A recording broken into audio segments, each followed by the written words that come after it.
Assalamualaikum warahmatullahi wabarakatuh. Bismillahirrahmanirrahim. Alhamdulillahirabbil alamin wassalatu wassalam ala sayyidina Muhammad imamil muttaqin wa ala alihi wa ashabihi ajma'in. Asyhadu an la ilaha illallah wa asyhadu anna Muhammadar Rasulullah. Amma ba'd. Kita mendengar bahwa Raffi Ahmad sowan bertamu pada Habib Rizik Syihab, dan yang kita dengar adalah membicarakan, memusyawarahkan, mengkonsultasikan dan berniat supaya Habib Rizik untuk dimohon dengan sangat terkait dengan kontribusi membina pemuda bangsa Indonesia. Tentunya membina pemuda ini aspek akhlaknya, aspek ideologinya, aspek ibadahnya, dan universal. Kita sebagai umat Islam tentunya berharap bangsa Indonesia ini pemudanya terbina dengan baik sebagai muslim, pemuda yang mengamalkan ajaran Islam. Dalam Al-Quran, kata pemuda yang dari kata fatan atau fata terdapat 4 kali bentuk kata tunggal. Sedangkan fatayani, 2 pemuda, terdapat 1 kali. Sedangkan fityah atau artinya para pemuda terdapat 2 kali. Sedangkan fityan 1 kali, sedangkan fatayat pemudi ada yang bermakna adalah budak perempuan 2 kali, fityan 1 kali, fatayat 2 kali. Di dalam surat Al-Anbiya terdapat ayat 60 bahwa Ibrahim itu disebut fatan, pemuda, Nabi Ibrahim. Kemudian surat Al-Kahfi, wali-wali Allah yang tidur 309 tahun di dalam gua, mereka ini fityah, para pemuda. Bagaimana dasar-dasar pendidikan pemuda dalam pandangan Rasulullah SAW, sunnah Nabi, dan tentunya dalam partai? Pertama, psikologi pemuda,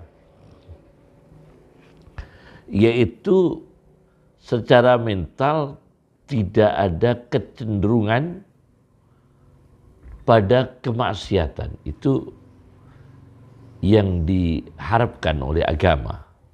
Saya baca dalam sebuah kitab Musnadul Haris. Ini Musnadul Haris bin Muhammad bin Abi Usamah, kitab kuno, berikan catatan kaki Dr. Mas'ud Ahmad Al-Adhami, hadis nomor 1251, Rasulullah SAW bersabda, "Ya'jabu rabbukum,"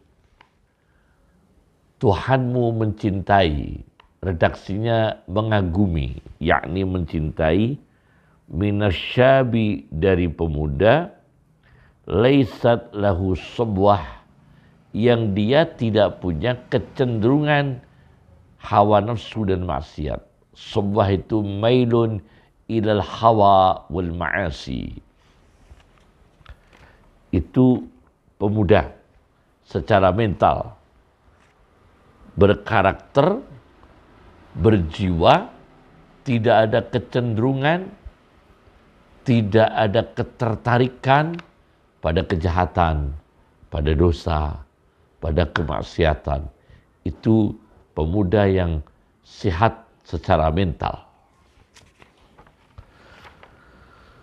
Kemudian yang kedua dalam pandangan Nabi Muhammad SAW, pemuda yang menghabiskan mudanya itu untuk kebaikan, yaitu manajemen hidup. Pemuda yang tahu dengan manajemen hidupnya, bisa mengatur hidupnya dengan baik. Saya baca dalam kitab Jami'ul Ahadits Al-Kabir karya Jalaluddin As-Suyuti, nomor hadis 5567, Rasulullah SAW bersabda, "Innallaha ta'ala yuhibbus syaba," sesungguhnya Allah mencintai pemuda, alladzi yufni syababahu, yang menghabiskan masa mudanya fi ta'atillah, di dalam taat kepada Allah.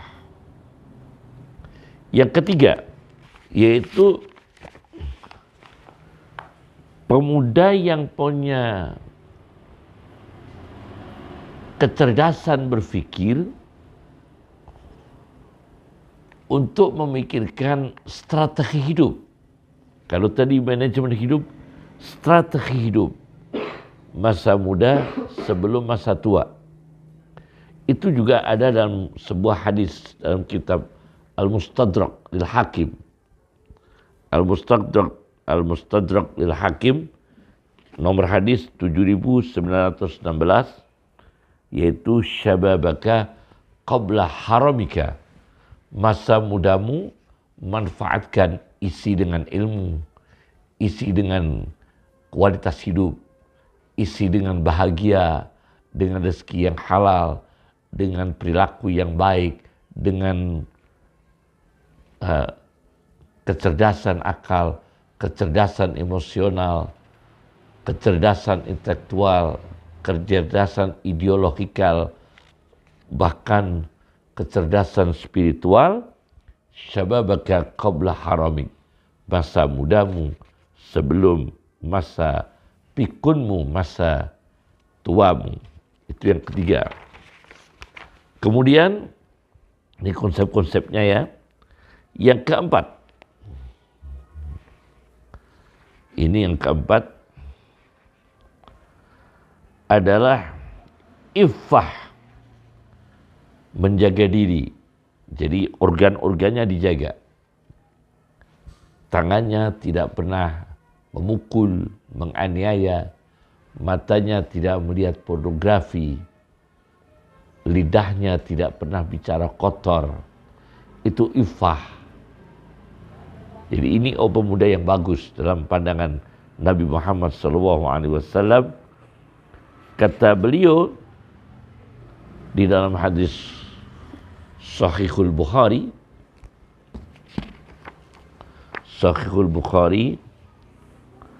di hadis nomor 1905, pemuda yang belum mampu menikah, puasa. Kalau sudah mampu menikah, bersegeralah menikah. Itu memejamkan mata, lebih menjaga mata, lebih memejamkan mata. Fa innahu aghaddu lil basar wa ahsanu lil farji, lebih menjaga kehormatan farji. Kalau belum mampu menikah, wa man lam yastati', dan barang siapa belum mampu, fa'alaihi bis-shaum, maka lakukan spiritual puasa. Dan itu akan mengendalikan syahwat libido, syahwat seksual bisa tertata dengan baik, tidak tersalurkan pada kebebasan atau hidup permisif, ya, tidak terjadi. Itu nomor 4. Kemudian nomor 5, pemuda yang punya pendidikan ilmu, kemudian edukatif, kemudian punya potensi pengabdian akan ilmunya, kemudian membawa pendidikan di tengah masyarakat, kesadaran pemuda akan pendidikan, kesadaran pemuda akan ilmu pengetahuan.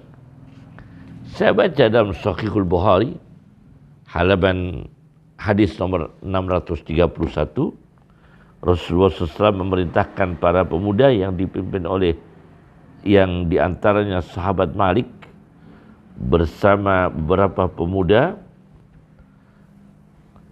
setelah belajar agama pada Rasulullah SAW. Rasulullah mengatakan, irji'u ila ahlikum, kembalilah kalian pada keluarga kalian, fa'aqimu fihim, maka kalian berdomisililah di sana bersama keluarga, wa'allimuhum, dan ajarkan pengetahuan pada keluarga. Ilmu, ibadah, ilmu pengetahuan. Ini nomor 5. Kemudian nomor 6, yaitu pemuda membutuhkan motivasi. Jadi dipuji, mentalnya dipuji, dimotivasi. Meskipun punya catatan tidak baik, tapi kalau punya kebaikan dipuji supaya semangat pada kebaikan. Jadi pemuda punya riwayat rapotnya merah, kemudian sudah mulai rehabilitas, memperbaiki diri, sudah mulai menjadi orang baik, maka kebaikan-kebaikannya itu harus dipuji. Harus dipuji. Ya. Ini ada dalam satu hadis yang disyarah oleh Ibnu Battal, Sahihul Bukhari, dengan syarahnya Ibnu Battal. Ada sahabat bernama Sa'ad mengatakan, ma sami'tu an-nabiyya sallallahu alaihi wasallam yaqulu li ahadin yamshi 'alal ardi innahu bin ahlil jannah. Aku tidak pernah mendengar Nabi Muhammad SAW berkata kepada seseorang yang berjalan di muka bumi, innahu min ahlil jannah, sesungguhnya dia calon ahli surga, illa li Abdullah bin Salam, kecuali kepada orang bernama Abdullah bin Salam. Jadi yakni yang dia tahu ini Sa'ad, ya, tapi yang disebut surga bukan hanya Abdullah bin Salam, banyak sahabat lain yang dikatakan calon surga. Tapi saat ini yang dia dengar adalah sahabat Sa'ad ini dengarnya Nabi mengatakan Abdullah bin Salam ahli surga. Ibnu Battal di jilid 9 Sarah Bukhari halaman 255, beliau mengatakan, yajuzus sana'u 'alan nas bima fihim. Boleh kita memuji manusia dengan kelebihan yang ada pada mereka. Ala wajhil i'lami bisifatihim, dengan arah tujuan untuk mengertikan sifat-sifat kebaikan mereka. litu'rafa lahum sabiqatuhum, supaya diketahui bagi manusia, diketahui bagi orang akan sabiqah, bahwa mereka pionir dalam kebaikan, bahkan mereka punya keteladanan dalam kebaikan, bahkan mereka punya keteladanan yang mendahului, wa taquddumuhum fil fadli, dan mereka mendahului dalam satu atau dua item kebaikan, kelebihan, keunggulan. Nah, ini perlu dipuji, supaya memotivasi mereka, menyemangati mereka. Meskipun mungkin pemuda itu punya beberapa riwayat hidup yang tidak baik, tapi setelah menjadi baik, dipuji untuk memotivasi pada dia secara pribadi dan untuk menarik orang lain atau pemuda-pemuda yang lain untuk ikut mencontoh pemuda ini setelah menjadi baik. Ini cara Nabi Sallallahu Alaihi Wasallam. Yang ketujuh adalah menanamkan percaya diri, as-siqah bin nafas. Percaya diri. Pemuda percaya diri. Punya mental percaya diri. Saya baca dalam Sunan Abi Dawud. Sunan Abi Dawud, hadis nomor 3645.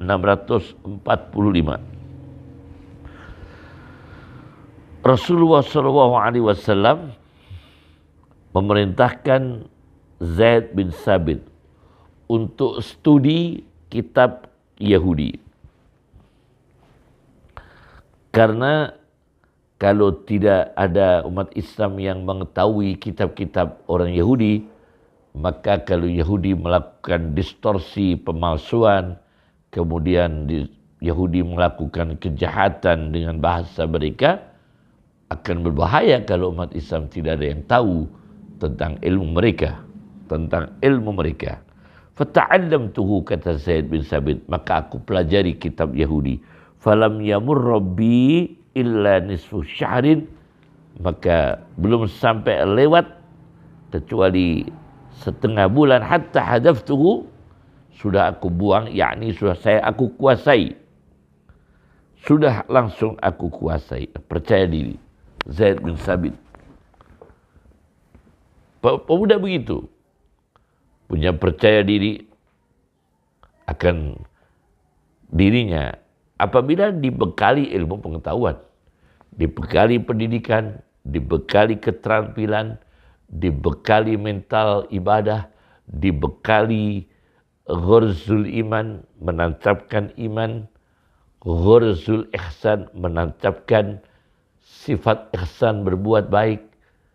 Tentu Islam, iman, ihsan. Yang kedelapan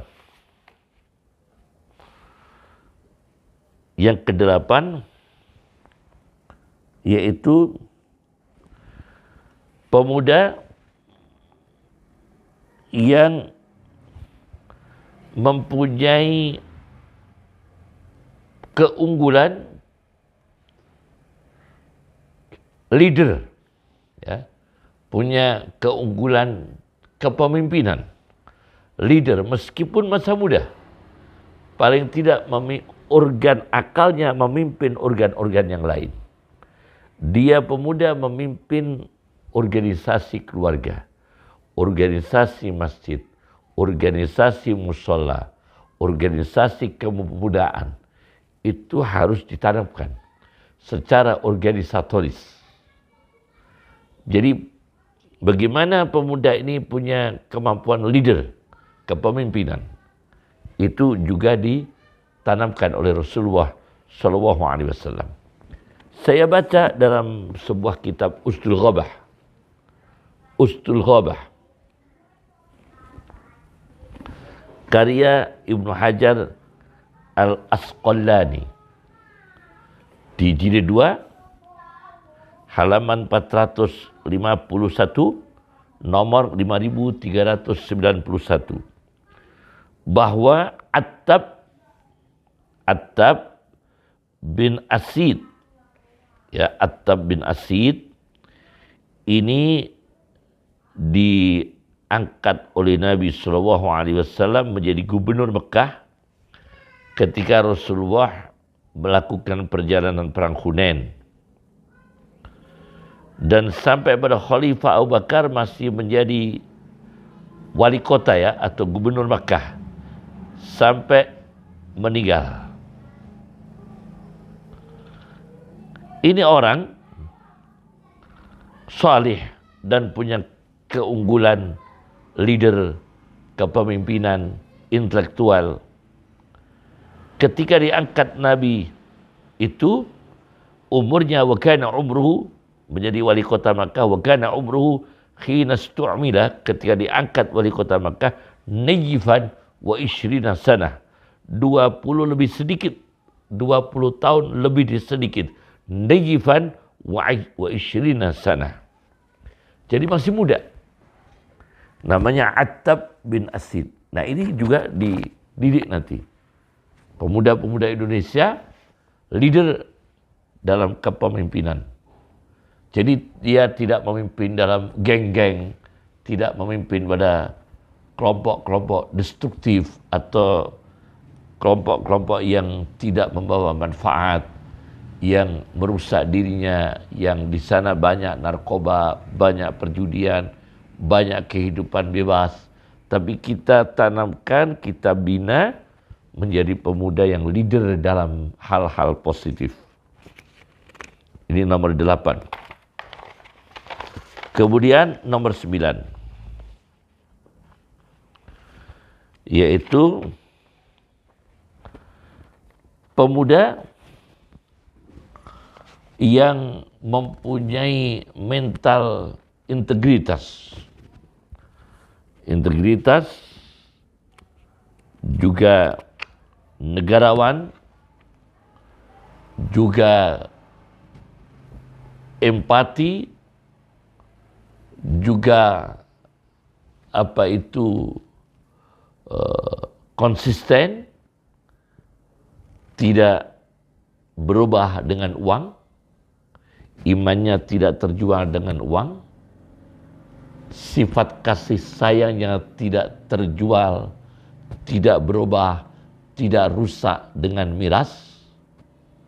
Kemudian sifat adilnya dan ramah tamahnya tidak terjual oleh mafia-mafia penjahat dalam sebuah negara. Saya baca dalam sebuah kitab namanya Ma'rifatus Sahabah, karya Abu Nu'aim Al-Asfahani. Ada namanya pemuda Abdullah bin Khuzafah. Ini menjadi delegasi Nabi, diutus Nabi ke luar negeri. Namanya Abdullah bin Khuzafah. Nomor sahabat 1602. Ini Ma'rifatus Sahabah Abu Nu'aim Al-Asbahani. Diceritakan di sini ketika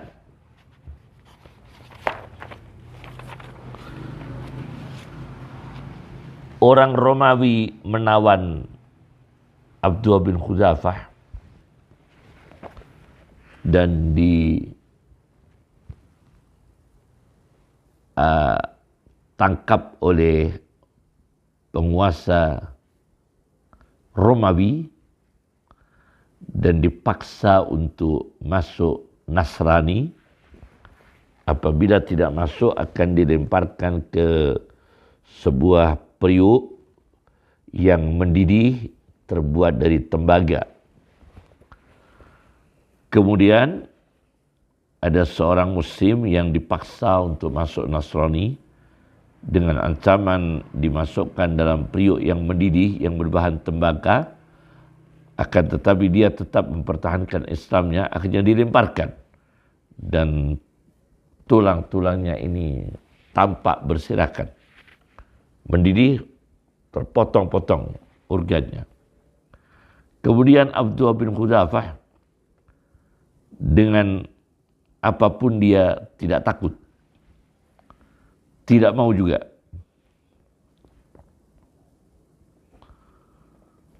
Dengan apapun dia tidak mau juga. Tidak mau untuk masuk Nasrani.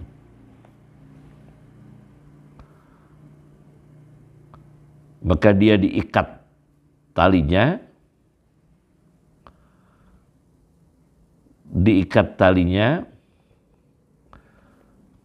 Tapi sebelum dia dilemparkan ke dalam periuk mendidih, dia menangis. Abdullah bin Hudzafah. Tapi tangisannya itu aneh sekali. Saya menangis bukan takut kehilangan nyawa, tapi saya menangis karena nyawa saya cuma satu. Walakinni bakaitu khina laysa li illa nafsun wahidah.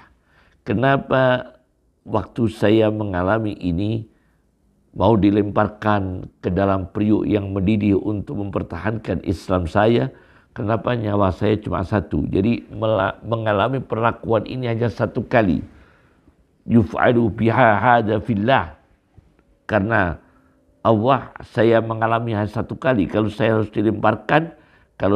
dilemparkan dalam periuk. Aku ingin mempunyai banyak nyawa dan dilemparkan berkali-kali dalam periuk ini untuk mempertahankan agama saya. Kuntu uhibbu ayyakuna li minal anfusi.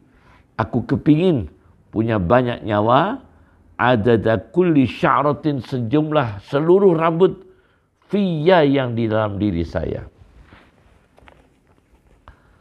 Akhirnya kagum, penguasa Romawi kagum dan akhirnya dilepaskan, tapi diiming-imingi. Masuk Nasrani, mau dikawinkan putrinya penguasa Romawi dan diberi wilayah kekuasaan. Tapi ditolak oleh Abdullah bin Hudzafah.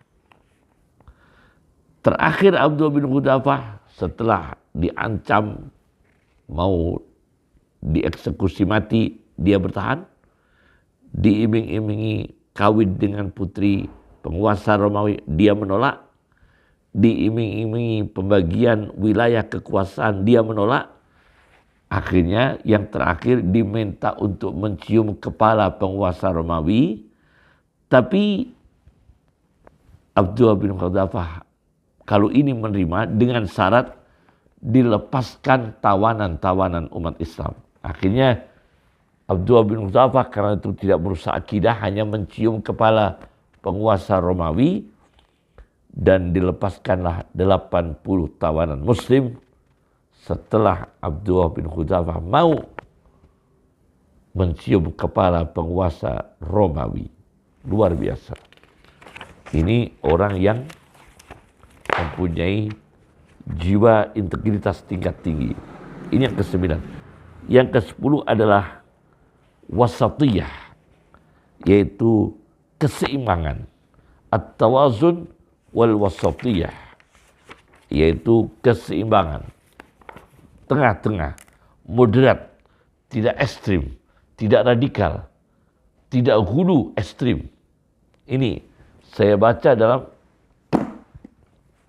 sebuah kitab tafsir biriwayah, yaitu tafsir Jami'ul Bayan lit-Tabari. Jami'ul Bayan lit-Tabari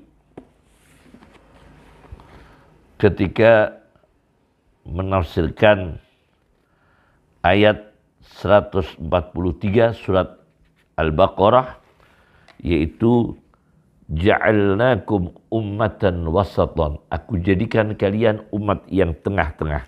Di sini di juz 2, kalau juznya juz 2 ini halaman 6 terbitan Darul Fikr, Muhammad bin Jarir At-Tabari mengatakan, innama wasafahum bi annahum wasatun, sesungguhnya Allah menyifati umat Muhammad SAW dengan sifat tengah-tengah, litawassutihim fid din, karena mereka tengah-tengah dalam agama. Tidak pernah meniru sifat berlebihan yang dilakukan sebagian orang Nasrani yang melakukan tarahub, kepetapaan. Jadi kepetapaan, jadi rahib Nasrani. Muslim tidak melakukan itu. Nikah tetap, ada perceraian dalam Islam, dan tidak melakukan apa yang dilakukan oleh Yahudi, membunuh para nabi, ekstrim, radikal, teroris. Nah, itu tidak dilakukan. Walakinnahum ahlu tawassud wa'tidal. Umat Islam ahli yang tengah-tengah dan moderat.